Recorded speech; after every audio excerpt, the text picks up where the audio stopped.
Welcome to another video from UMC Portal, and in this video I'm going to do the unboxing of the Kupa X11 tablet, which is right here, sent over by kupaworld.com. Thank you guys for sending this over because it's quite a unique product in a number of respects. It is an Intel Atom Oaktrail driven device. It is multi-touch capacitive plus digitiser enabled. There's a pen with it as well. It's got a relatively large battery in it, so battery life should be pretty or significantly better than other Windows tablets out there for the weight. And also it's got a 1366 by 768 screen, which is important when we think about Windows 8, the Metro UI and some of the features within the Metro UI that don't work unless you've got that minimum resolution. But in this video I just want to unbox the Kupa X11, show you around the device, and then follow up on umcportal.com in the next week, I guess, with a full review of the Kupa X11. So here we are, Kupa X11, actually quite nice packaging, in German and English on the packaging. So let's just open this. I have had a quick look inside before, and there is a reasonably nice set of packaging here. Touch the future is the tagline here, and there's the Kupa X11. So 10-inch tablet, and we'll take you around that in a minute. But let's just have a look to see what else is in the box here.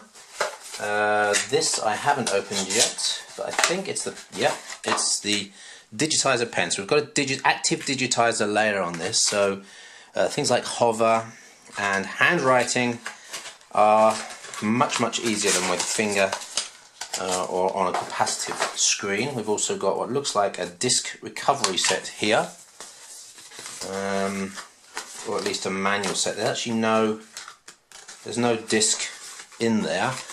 I hope there isn't a recovery partition on this because it is a 64 gig SSD in the device. So we'll check to see how that works out. And then I guess in here is the power. Actually, it's quite nice packaging. This is quite impressive. Yep, power is there. So nothing unexpected, apart from the pen there, which is obviously a good part of this device. I won't be able to show you that in this video though. So there you go. It's a 10-inch 1366 by 768 screen, and you'll notice slightly different design in that it's got this extra frame down the bottom. There's a fingerprint reader and a couple of buttons on here. I think one of them is actually the Windows Home button, which is also important for Windows 8. But let's take you around the device very quickly.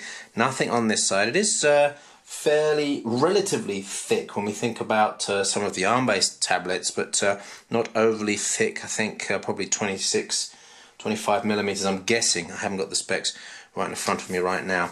On the top there's a fan vent, there's the power button. I'm going to hit that right now, see if there's any juice left. And then we've got DC in, two USB 2s, a headset port I suspect, built-in microphone, HDMI mini and a micro SD card. And look, there's another microphone port there. So has this got a... no, it's a reset button. I was looking for an array mic setup, but it's not. It's a reset button.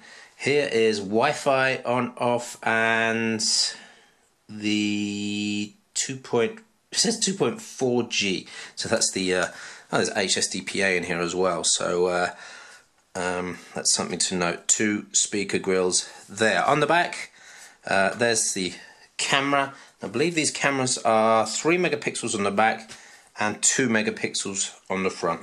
And so with the fingerprint reader there as well, you've got quite a good array of ports. What there isn't is a docking station port here, and there's no built-in stand for this either.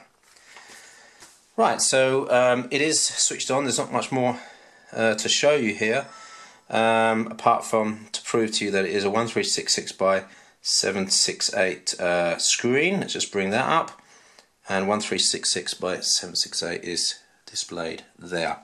Inside the device you've got the Intel Atom Oaktrail platform at 1.5 gigahertz. You've got 2 gigs of RAM in this. They've actually already optimized the UI with bigger touch areas for the Windows. Look at the system properties here just to let you know.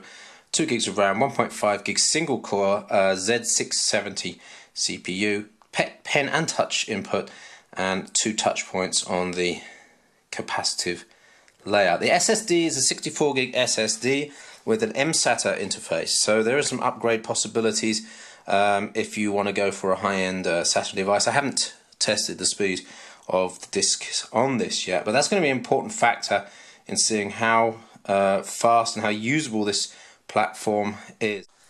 So let's fire up a few apps here, see how quickly things get going. Of course, this is pretty much first boot, so let's see what we got here. Windows Live Photo Gallery, start that up.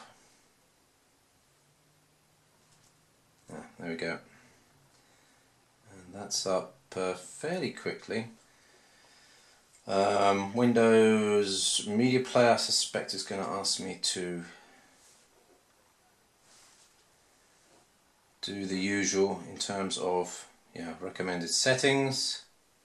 Let's see how that copes with that. That's fairly good. And let's play a 720p video now and see how that copes with that.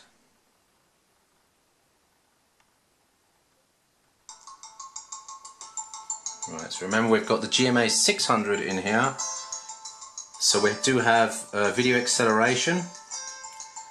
I'm running on balanced mode here, and if we put that to full screen, let's see if it handles that. I think this is about 2.5 megabit per second video, so it shouldn't tax the system too much, but taking a little while to bring that to full screen, as you can see. In fact, taking a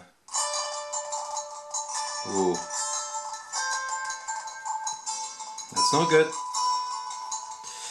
That's not good, Kupa. Let's go back to the gallery again.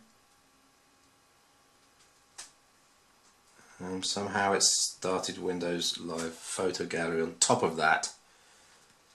And this is one of the things that I'm a little bit worried about with the